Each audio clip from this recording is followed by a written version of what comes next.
Welcome to Easy Peasy Books, From Author to Authority, the lively and engaging podcast for business professionals who've always believed they have a book in them. I'm your host, Jillian Whitney. Join me as I chat with authors and industry experts from all around the world to explore simple strategies to write, publish, and leverage your business book. Whether you're an entrepreneur, executive, or an employee, this podcast is for you.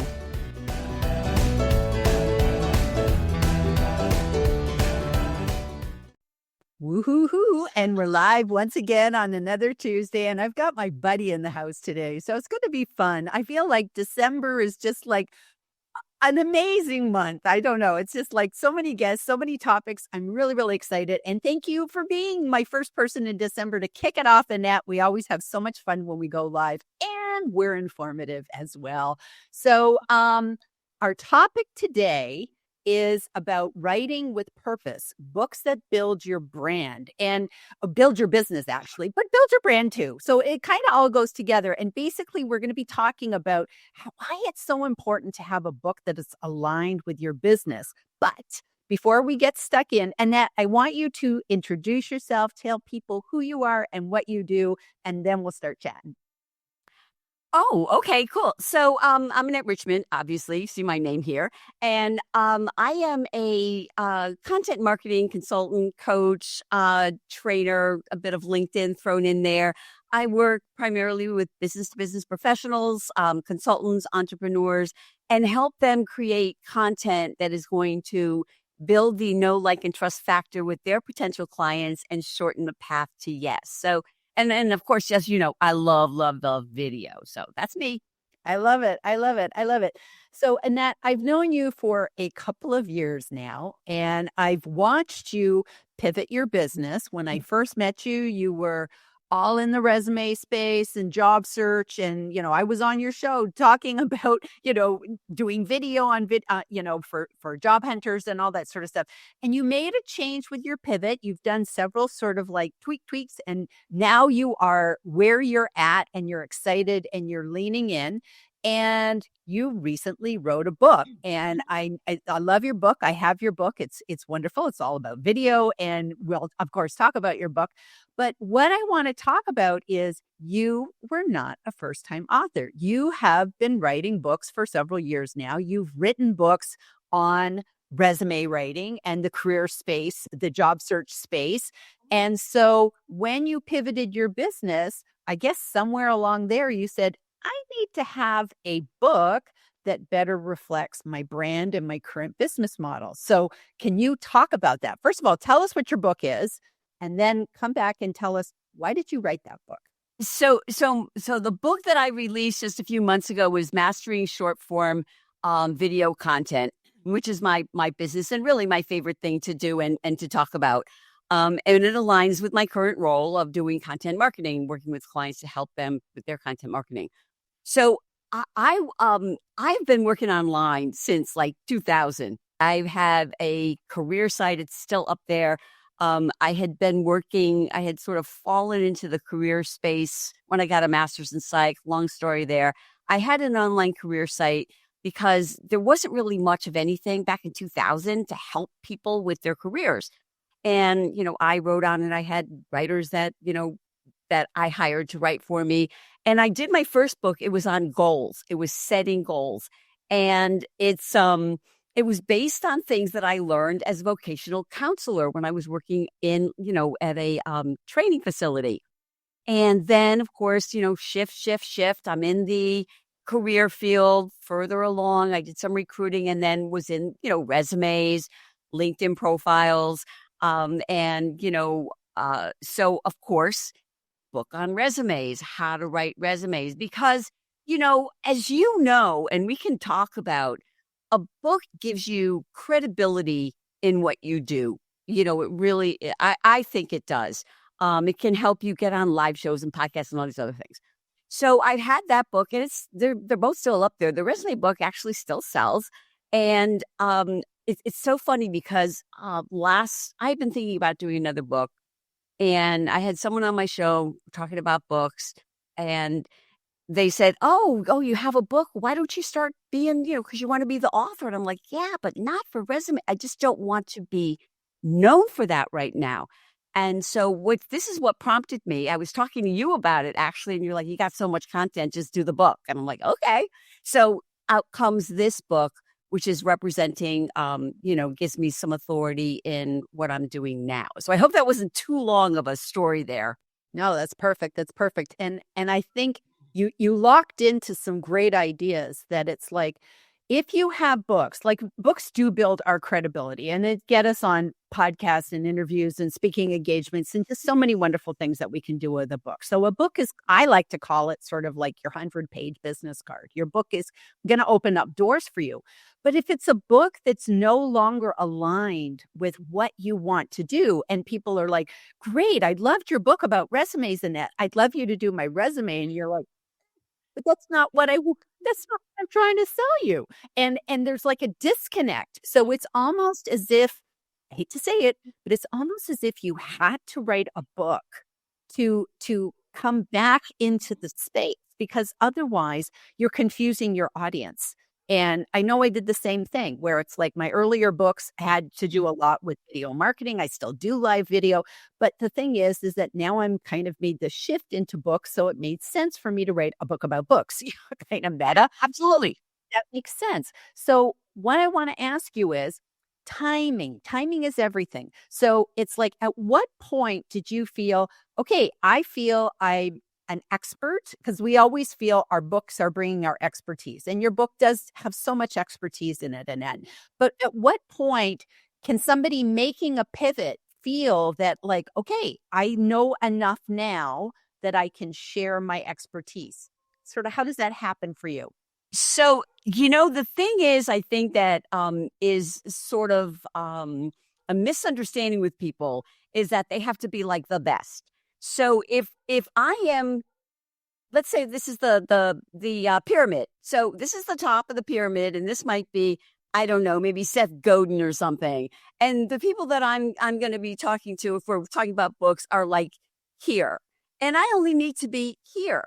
I'm a big proponent of Amy Porterfield. I've taken courses with her. I'm actually taking one now. And her philosophy for teaching is, and I've heard this sort of before, is you only really need to know like 10% more than the people you're trying to teach.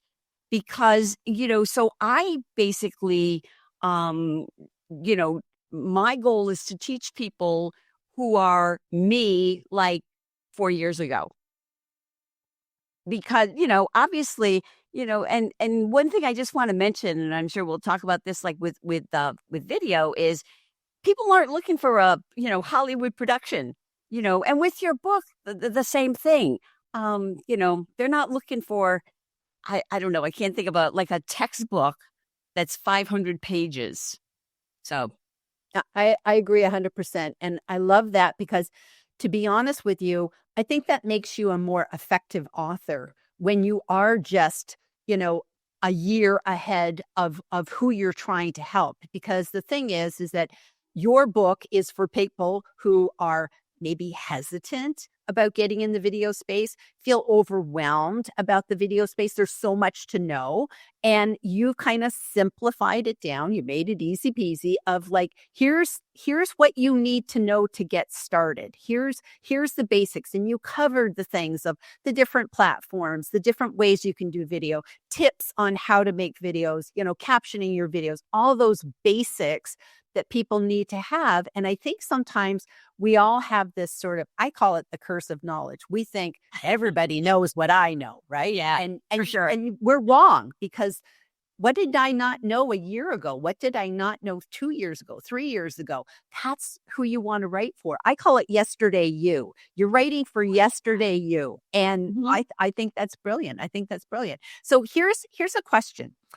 Video is a huge topic, Annette, and it is a topic that is, constantly changing. It's like you almost don't want to buy an annual plan of anything, because it's like you get a monthly plan because something could change tomorrow, and you're just like, look at LinkedIn, how much has changed.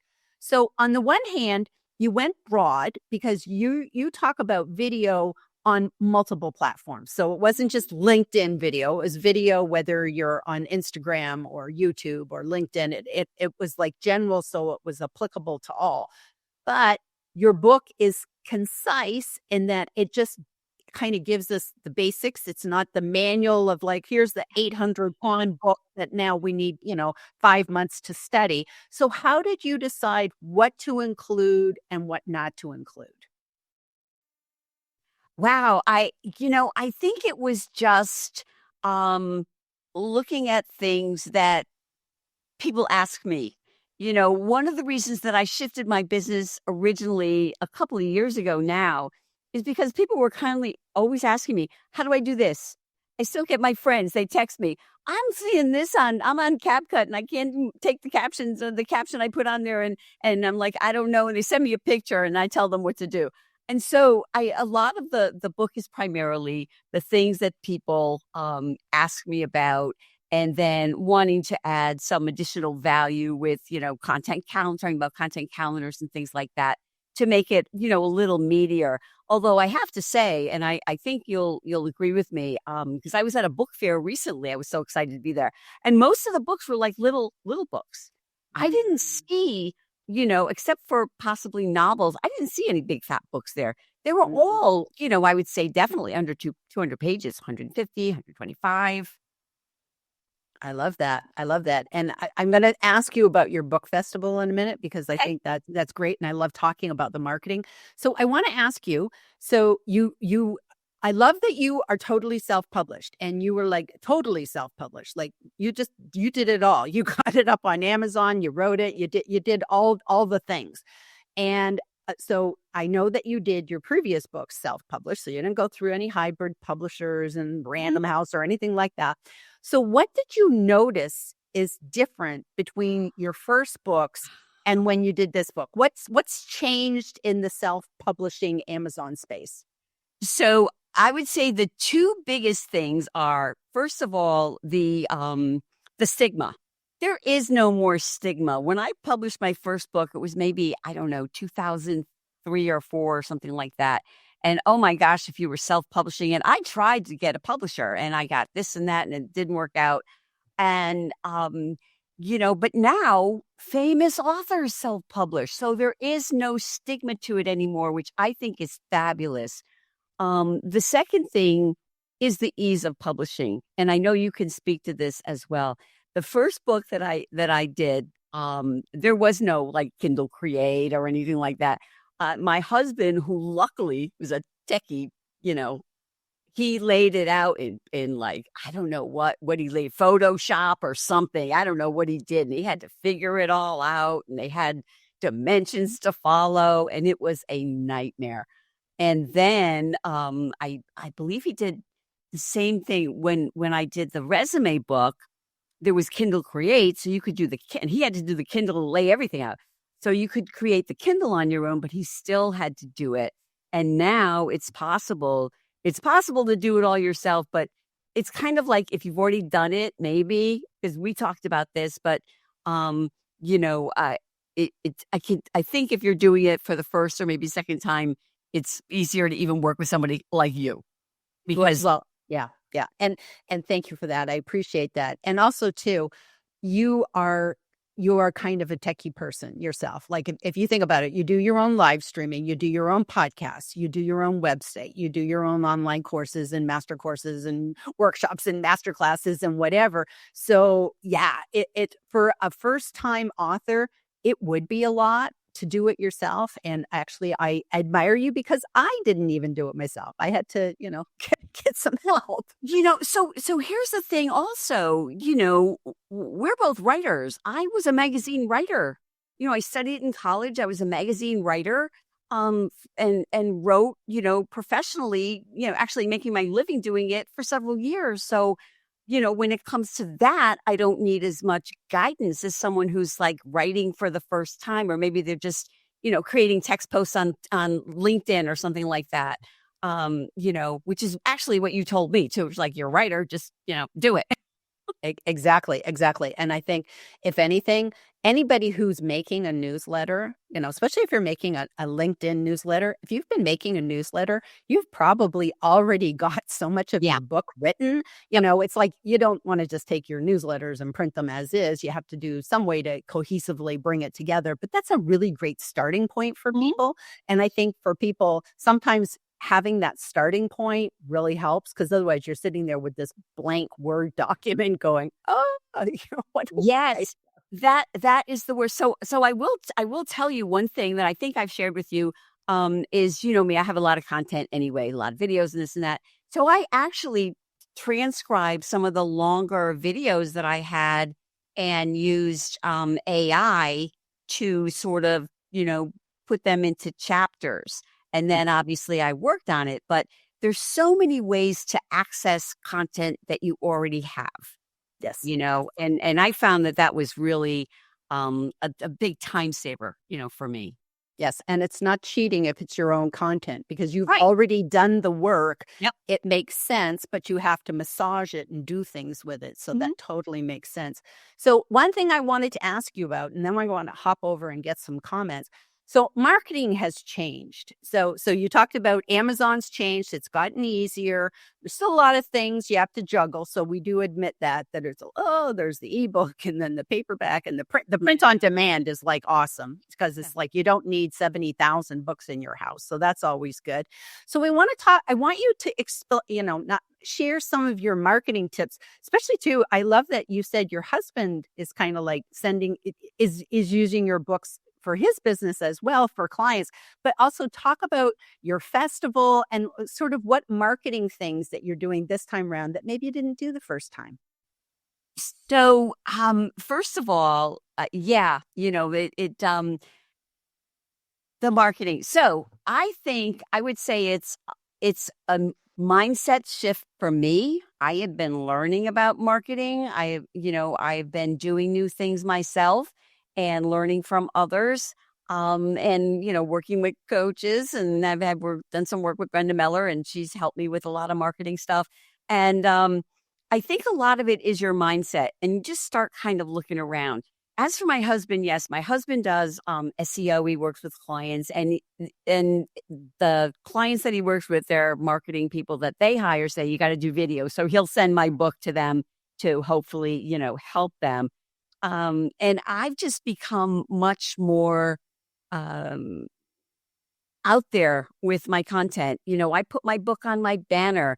I followed the launch, for this one, and maybe you can talk about how you come up with that whole launch thing. I followed the launch that I've seen you do, and I've seen you teach your clients to do, is to do that 99 cents for this many days and whatnot.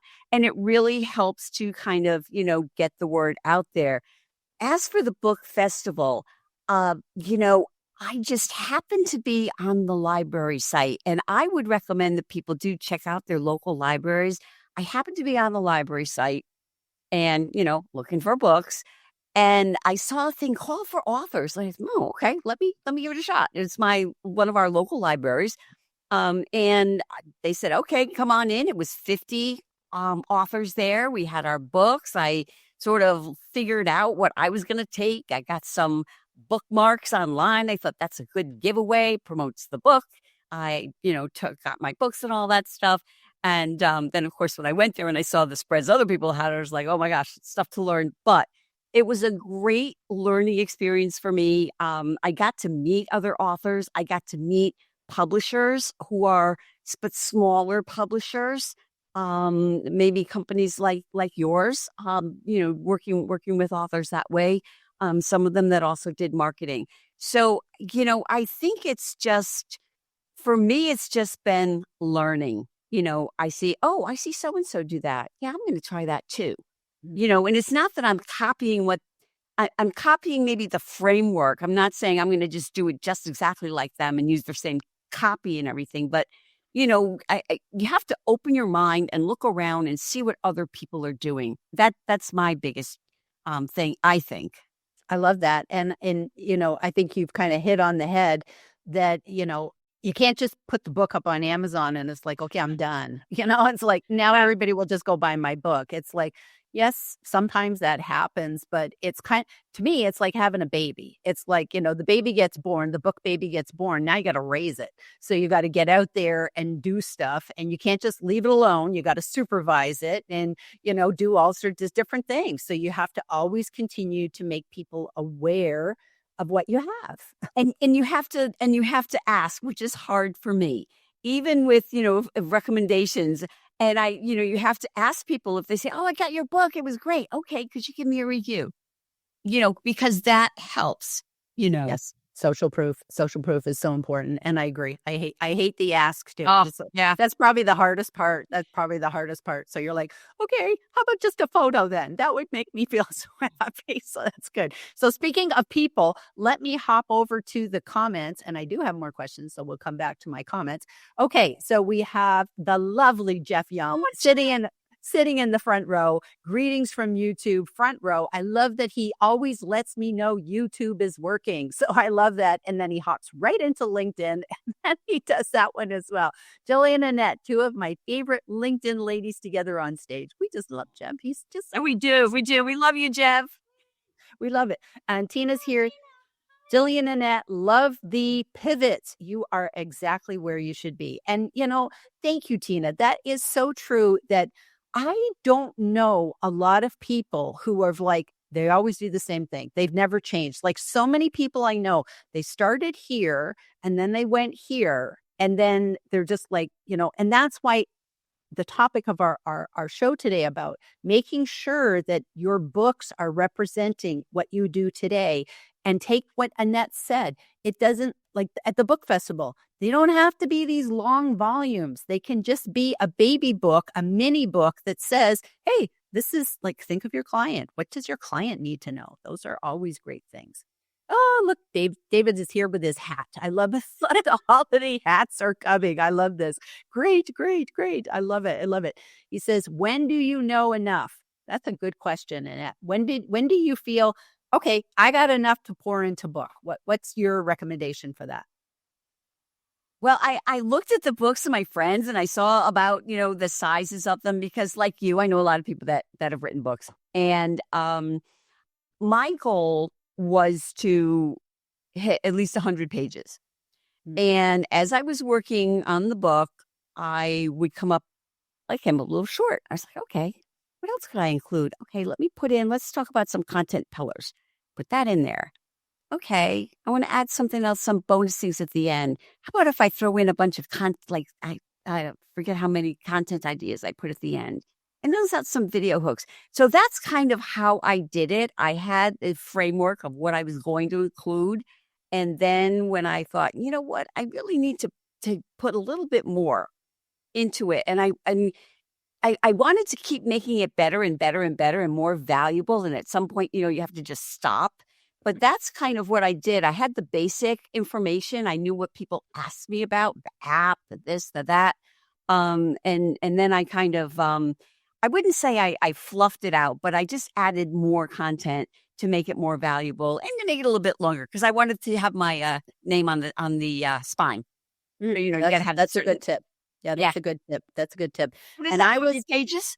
Yeah, at least 100 because I know my first book I did not have it on the spine. Yeah, and my first book was the opposite in that I wanted to just embrace the experiment, and I just went, okay, I don't even know if I'll sell one book. And I didn't even tell anybody. I just wrote the book and I popped it up on Amazon, and I didn't tell anybody, but I just kind of went, well, if I hate it, I can pull it down and no one will know. And that was kind of my mindset of like, I just wanted, like the idea of writing a book was so big that it was like, I just wanted to stop procrastinating. And so I just said, well, I had one idea, how to help people feel more comfortable on camera. And I had, I think, 7 videos that kind of went through that. And I used that as my framework. And I only had like 50 or 60 pages. It is a skinny little book, but you know what? It got the job done. That's all. It's all you really needed. And then you could do it. So, I think it can be, you can have a goal of how many pages, or you can just say, here's my one idea. I'd say to anybody, if you could go teach an an hour class. Like if somebody said, could you come do a presentation for our group? And you're like, sure, how long do you want me to talk? And they said, oh, could you talk for at least an hour and maybe throw in some Q&A? And you go, yeah, no problem. If you could do that, you have a book, because the Q&A will fold into your book, right? Those might be stories or whatever. You'd have the framework. And then like Annette says, if you were going to say, maybe I should sell this class, maybe I'll throw in a couple of bonuses. The bonuses, it could add into your book. So you really don't need a ton of content, do you, Annette, to just. No, you don't. No, you don't. And one of the things that I'm thinking about, and I'd love if you could just talk a little bit about this, because you have several books up there. Can you talk about the benefit of having kind of more than one? Because I know, you have like a whole series, and you sort of created them as a series as well, with the book, the covers and everything, which I think was smart. Well, series is just another, having your book in a series. So that's just the newest thing that I've started doing. Is I knew that I had a bunch of books. So I thought, okay, I could either do one big honking book, but it's going to take me forever. Or do I break it down into a series of books? Because there might be people that just need this bit, but not this bit. So it's like, so I looked at it as modular, that, okay, this makes sense. And to be funny, to be honest, I actually now have a prequel, and I'm going to be working on that. But it's like, so it doesn't matter what the order is. It doesn't matter what the order is. And Amazon gives you that choice. Your books can be in an ordered series or not in an ordered series. So the nice thing is Amazon gives you a series page. So it's more Amazon real estate. You now have a series page.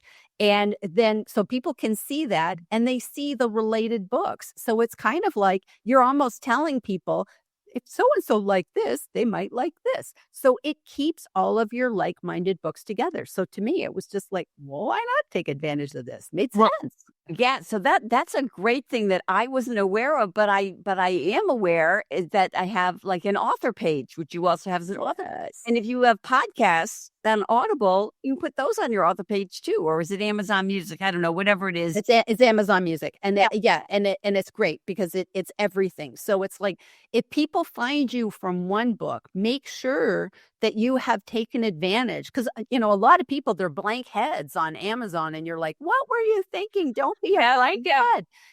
Fill out that author page. It's free. It doesn't cost you anything. And then what you do is you claim each book. You add it to your author page as you go through. And then when somebody goes, oh, she's got a book on this, she's got a book on that, I'll go listen to the podcast. And you can have several podcasts. So it's like, for some reason, my current one, I'm having a problem getting that tied to my page. I have no idea why. But like with yours, you have multiple podcasts, so they can even go back and listen to old episodes. So it's quite brilliant. I love it. Love it. Okay, so let's see. We got Jeff. Jeff says, as a teacher, so long as you can answer all that questions and tell them one new thing, it's all good. That's so true. It's so true. And it's like, think of the questions that people are asking you. If you want a book that relates to your current business and be aligned with what you're doing right now, think of the questions that people are asking you, maybe before they come to work with you. And what would you say is, here's everything I want you to know about my niche before we start working. To me, that's like a brilliant way. But like Jeff said, think of the questions and how can you give them the answers. Do you agree, Annette? Oh, absolutely. Absolutely. That's what I think, a lot of us do when we just create content in the first place. It's like, okay, what are people asking me? All right, let's create some content around that, because that's what people want to learn. Exactly. Curse of knowledge is a rare curse. It's so true. It's so true. And we discount what we know. I know I've struggled with that my whole life. It's like, I always think, well, everybody already knows all this stuff, right? And as a matter of fact, that can hit you when you go to hit that publish button, when you've written a book, and that you just think, well, what if Annette reads this and says, everybody knows how to do this, Gillian? We all do that in our head. But the thing is like, that's why it's important to know who you're writing for in the first place, right? Yeah. And well, yes, it is. this is the first time that I wrote a book that obviously, was being read by my peers and my colleagues and Mm, my friends. And, I think I told you that I was so nervous about people reading it. And you said, no, I'm reading it. It's good. It's good. You're okay. I'm like, okay, now I'm okay. So, so it can be very helpful, to have somebody, read that. And that's something that, I didn't have anybody else reading it because I was just really working on it by myself. But again, I based it on a lot of the content I already had. But I think, for people that are, first timers, or maybe second timers, but kind of newbies, working with you, somebody like you, eh, preferably you, is a good idea. No, it's true because you don't. It's like you don't know what you don't know. mm. That's the biggest thing is you don't know what you don't know. Yes, Um, yes, that's so true. That's so true. And I know that's why I don't use beta readers, but I know a lot of people really find that a helpful thing where sort of after that, like I've written my book, but before I've sent it to the publisher, you get your book out to beta readers, which can be it doesn't have to be a huge, could be 5 people, and get somebody who knows nothing about, knows nothing about nothing, and then get some people that do know stuff, like really get your range of different people that can give you that feedback. But for me, I'm always too busy, like, okay, it's good, I'm out. I get hurry up and publish person. I you know, I'm a big believer, in trying to just get stuff done. But again, I think we both come at it a little bit differently. You've been writing for years. I've been writing for years. And so, I'm pretty comfortable in my ability, to clearly convey. And I get a little help from AI to, clarify this and whatnot. Which is always helpful. That's good. That's good. So we have, and David says, love book bites. I love book bites. Speaking of book bites, I've got Rebecca Wilson coming on next week talking about book bites. So I Well, love it. I love it. that's the thing though. Today, look, I've read studies recently, and I'm sure you're aware of this. People want snackable content. Mm, If you're wanting to, share your expertise and you're writing this, 50-page white paper or something, nobody wants to read that. mm. They'd rather read a little short book or watch some videos, or nobody wants to read that. They don't have the time. Yes, yes. And think of your book as being something that somebody says, I'm getting on a plane tomorrow and I'm flying from, Phoenix to, I don't know, Nashville or something. And it's like, could your book serve as the thing that they read on the plane? They get off and say, "Oh my gosh, I read through that whole book on my plane ride." That's what I would want to do, is just make it short enough for a plane ride that it's like they get somewhere and now they're smarter. I love it. I love it. So we have reached the end of our 30 minutes, and I'm wondering, do you have any final words of wisdom to help people with this whole idea of writing a book to better reflect their brand and make sure that they're on brand with their business? Well, you know me, Jillian. My biggest advice to anybody is if you want to do something, do it. And, if you start, and a lot of people that we both know base the content they share on social media on questions that they get from, just from friends, from colleagues, and from clients that they work with. So if you can take the information, I have a thing right now I'm working on. I got a posted notes on a whiteboard, and I have all my stuff on there. So I'm putting it, and then I put it in order. But I really believe in doing things when it comes, if you want to write that book, write that book.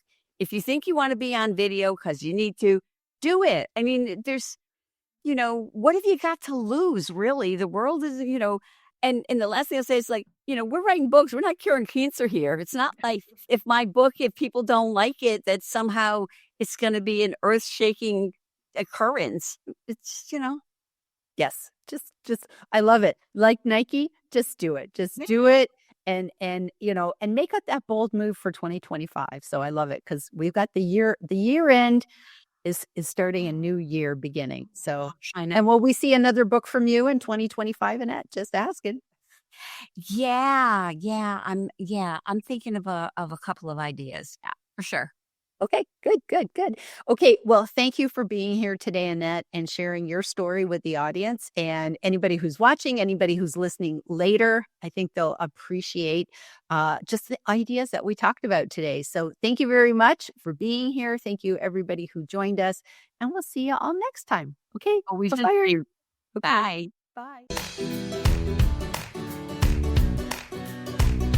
Thank you for tuning in to this edition of Easy Peasy Books, From Author to Authority. If you found value in today's episode, I'd be grateful if you could leave us a review. It helps other aspiring authors discover our podcast.